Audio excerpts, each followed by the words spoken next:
ایک دن فرعون اپنے محل کے اندر چین کی نیند سو رہا تھا کہ ایک دم گھبرا کر اٹھ گیا۔ فرعون نے ایک دردناک خواب دیکھا جس خواب نے اس کی نیند کو اڑا کر رکھ دیا۔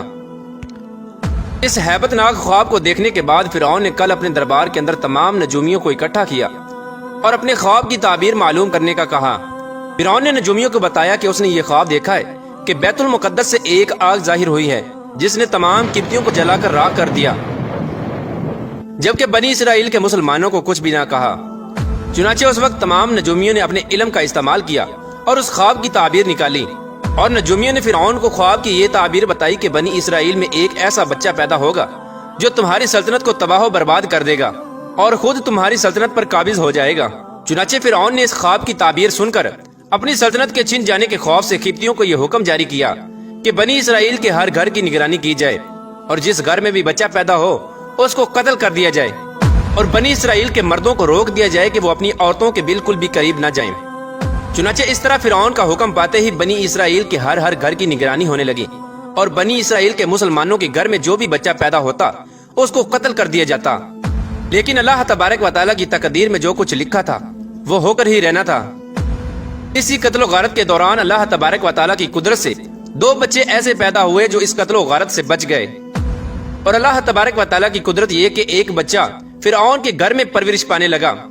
اور دوسرا بچہ جس کو اس کی ماں نے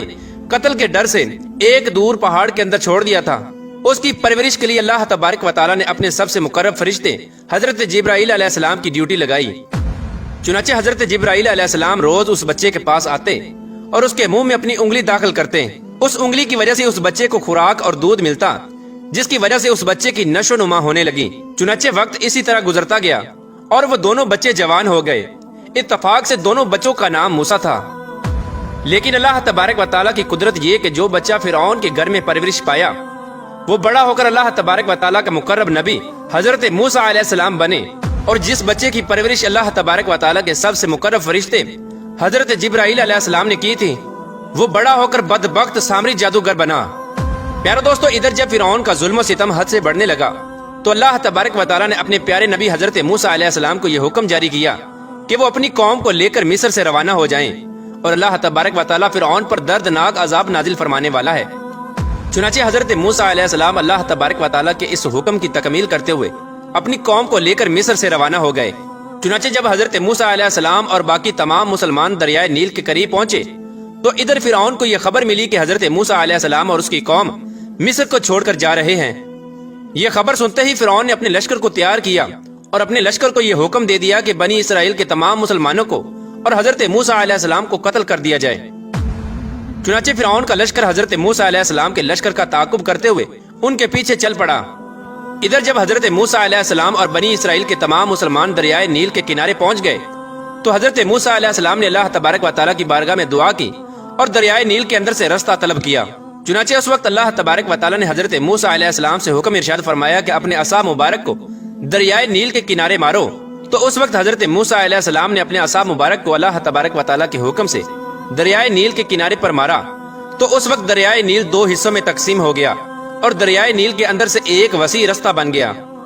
حضرت موسیٰ علیہ السلام اور تمام بنی اسرائیل کے مسلمان اس رستے کو عبور کرتے ہوئے بڑی آسانی کے ساتھ دوسری طرف چلے گئے، اور ادھر فرعون کا لشکر جو حضرت موسیٰ علیہ السلام کے لشکر کا تعاقب کر رہا تھا وہ بھی اسی رستے سے دریائے نیل میں داخل ہو گیا۔ اس طرح جب فرعون کا لشکر دریائے نیل کے بالکل درمیان میں داخل ہوا تو اس وقت اللہ تبارک و تعالیٰ نے دریائے نیل کو مل جانے کا حکم دیا، تو دریائے نیل اللہ تبارک و تعالیٰ کے حکم سے آپس میں مل گیا۔ اس طرح فرعون اور اس کا تمام لشکر اور تمام قبطی دریائے نیل کے اندر غرق ہو کر ہلاک ہو گئے، اور اس طرح فرعون کو ہلاک کر کے اللہ تبارک و تعالیٰ نے دنیا کے لیے عبرت کا نشان بنا دیا۔ چنانچہ فرعون کی ہلاکت کے بعد حضرت موسیٰ علیہ السلام اور تمام بنی اسرائیل کے مسلمان ایک دوسرے مقام پر ٹھہر گئے۔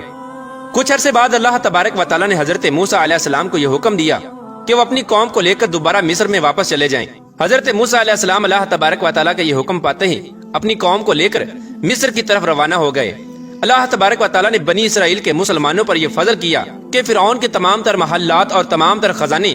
بنی اسرائیل کے مسلمانوں کے سپرد کر دیے گئے۔ اسی دوران اللہ تبارک و تعالیٰ نے حضرت موسیٰ علیہ السلام کو تورات دینے کا بھی وعدہ کیا تھا۔ اللہ تبارک و تعالیٰ نے حضرت موسیٰ علیہ السلام سے یہ حکم ارشاد فرمایا تھا کہ وہ 30 دن اور 10 دن مزید روزے رکھیں۔ اس کے بعد اللہ تبارک و تعالیٰ حضرت موسیٰ علیہ السلام کو ایک ایسی کتاب دے گا جس کتاب کے اندر اس قوم کے تمام شرعی اصول ہوں گے، جس کے اوپر عمل کر کے یہ قوم اپنی زندگی گزارے گی،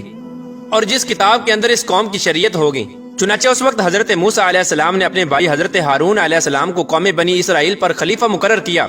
اور خود اللہ تبارک و تعالیٰ کا یہ حکم پورا کرنے کے لیے کوہ طور پہاڑ پر چلے گئے، اور حضرت موسیٰ علیہ السلام کوہ طور پر جا کر اللہ تبارک و تعالیٰ کی عبادت میں مشغول ہو گئے اور روزے رکھنے لگے۔ چنانچہ حضرت موسیٰ علیہ السلام دن میں روزہ رکھتے اور دن رات اللہ تبارک و تعالیٰ کی عبادت میں مصروف رہتے۔ اس طرح جب حضرت موسیٰ علیہ السلام کوہ طور پر تشریف لے گئے تو ادھر سامری جادوگر کو فساد پھیلانے کا موقع مل گیا، اور موسیٰ سامری نے بنی اسرائیل کے تمام مسلمانوں کو بہکانا شروع کر دیا۔ چنانچہ سامری جادوگر نے بنی اسرائیل کے مسلمانوں کے پاس جتنا بھی سونا تھا وہ تمام سونا اکٹھا کیا اور آگ کے اندر داخل کر دیا۔ اس طرح وہ تمام سونا دیکھتے ہی دیکھتے ایک بچڑے کی صورت اختیار کر گیا۔ سامری جادوگر یہ منظر دیکھ کر بہت خوش ہوا، اس نے اس بچڑے کو اٹھایا اور ایک محفوظ مقام پر رکھ دیا، اور سامری جادوگر نے اس بچڑے کے منہ میں وہ مٹی پھونکی جو سامری جادوگر نے حضرت جبرائیل علیہ السلام کے گھوڑے کے پاؤں کے نیچے سے اٹھائی تھی۔ اس طرح جب سامری جادوگر نے اس مٹی کو بچڑے پر پھونکا تو وہ بچڑا بولنے لگا اور اس بچڑے میں جان داخل ہو گئی۔ چنانچہ بنی اسرائیل کے مسلمان یہ منظر دیکھ کر حیران ہو گئے اور اس بچڑے کو اپنا خدا سمجھنے لگے۔ اس وقت سامری جادوگر نے معاذ اللہ بنی اسرائیل کے مسلمانوں کو بہکانا شروع کر دیا،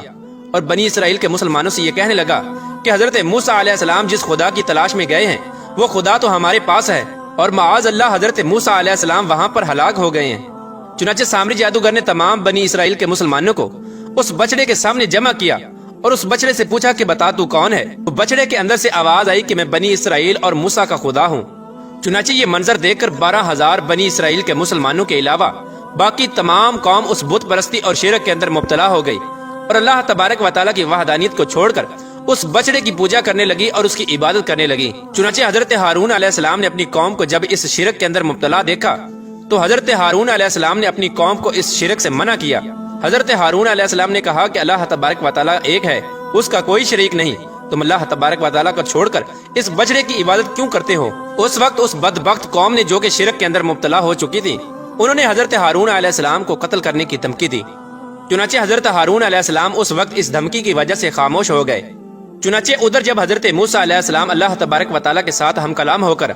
اور تورات لے کر واپس آئے تو اپنی قوم کو اس شرک کے اندر مبتلا دیکھا۔ آپ نے دیکھا کہ آپ کی قوم اس بچڑے کی پوجا کر رہی ہے۔ یہ منظر دیکھ کر حضرت موسیٰ علیہ السلام جلال میں آ گئے۔ حضرت موسیٰ علیہ السلام نے غضبناک ہو کر اپنے بھائی حضرت ہارون علیہ السلام کو بالوں اور داڑھی مبارک سے پکڑا اور آپ کو جھنجھوڑنے لگے، اور حضرت موسیٰ علیہ السلام اپنے بھائی حضرت ہارون علیہ السلام سے پوچھنے لگے کہ آپ نے اس قوم کو بت پرستی سے کیوں نہ روکا، اور یہ قوم بت پرستی کے اندر کس وجہ سے مبتلا ہو گئی، جبکہ میں آپ کو اس قوم پر خلیفہ مقرر کر کے گیا تھا۔ تو اس وقت حضرت ہارون علیہ السلام نے حضرت موسیٰ علیہ السلام کو بتایا کہ اے میرے بھائی، میں نے اس قوم کو بہت روکا، قریب تھا کہ یہ قوم مجھے قتل کر دیتی۔ چنانچہ اس وقت حضرت ہارون علیہ السلام نے حضرت موسیٰ علیہ السلام کو سارا ماجرا سنایا اور اس سارے ماجرے کا ذمہ دار موسیٰ سامری کو ٹھہرایا۔ حضرت ہارون علیہ السلام نے حضرت موسیٰ علیہ السلام کو بتایا کہ آپ کی ساری قوم موسیٰ سامری کی وجہ سے اس شرک کے اندر مبتلا ہوئی ہے، اور یہ تمام لوگ سامری جادوگر کی وجہ سے اس بچڑے کی پوجا کرنے لگے ہیں۔ اس وقت حضرت موسیٰ علیہ السلام نے سامری جادوگر سے پوچھا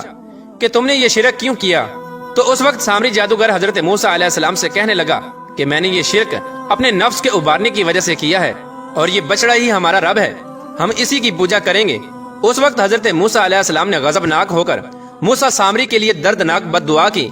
تو اللہ تبارک و تعالیٰ نے موسیٰ سامری کو ایک ایسی دردناک بیماری کے اندر مبتلا کیا کہ وہ ساری زندگی لوگوں سے یہی کہتا رہا کہ میرے قریب مت آنا اور مجھے ہاتھ مت لگانا۔ اللہ تبارک و تعالیٰ نے سامری جادوگر کو ایک ایسی دردناک بیماری کے اندر مبتلا کیا تھا کہ کوئی بھی شخص اگر اس کو ہاتھ لگا دیتا تو وہ سخت بخار کے اندر مبتلا ہو جاتا۔ اس طرح سامری جادوگر ساری زندگی جنگلات کے اندر بھٹکتا رہا اور اسی موذی بیماری کے اندر تڑپ تڑپ کر ہلاک ہو گیا۔ ادھر حضرت موسیٰ علیہ السلام نے اس بچڑے کو توڑ پھوڑ کر ٹکڑے ٹکڑے کر دیا جس بچڑے کو سامری جادوگر نے بنایا تھا۔ اس کے بعد حضرت موسیٰ علیہ السلام نے اللہ تبارک و تعالیٰ کی بارگاہ میں دعا کی اور بنی اسرائیل کے مسلمانوں کے اس گناہ کی معافی طلب کی، تو اللہ تبارک و تعالیٰ نے حضرت موسیٰ علیہ السلام سے ارشاد فرمایا کہ اس گناہ کی معافی ایک ہی صورت میں ہو سکتی ہے کہ تمام بنی اسرائیل کے وہ لوگ جو اس شرک کے اندر مبتلا تھے وہ اپنے عزیز و اقارب کو اور اپنے قریبی رشتہ داروں کو اپنے ہاتھوں سے قتل کریں۔ چنانچہ اس طرح بنی اسرائیل کے وہ تمام لوگ جو اس شرک کے اندر مبتلا تھے انہوں نے اپنے ہاتھوں سے اپنے آپ کو قتل کر دیا اور اپنے عزیز و اقارب کو اپنے ہاتھوں سے نیست و نابود کر دیا۔ اس طرح اللہ تبارک و تعالیٰ نے اس بدبخت سامری جادوگر کو ہلاک کیا اور اس شرک کے اندر مبتلا اس قوم کو دردناک سزا دی۔ اللہ تبارک و تعالیٰ سے دعا ہے کہ اللہ تبارک و تعالیٰ ہمیں شرک جیسی غلاظت سے محفوظ فرمائے اور اللہ تبارک و تعالیٰ کی وحدانیت پر یقین رکھنے کی توفیق عطا فرمائے۔ اللہ تبارک و تعالیٰ سے دعا ہے کہ حضور پاک صلی اللہ تعالیٰ علیہ وآلہ وسلم کی محبت کے اندر جینا مرنا نصیب فرمائے اور ان کی محبت کے اندر زندگی گزارنے کی توفیق عطا فرمائے۔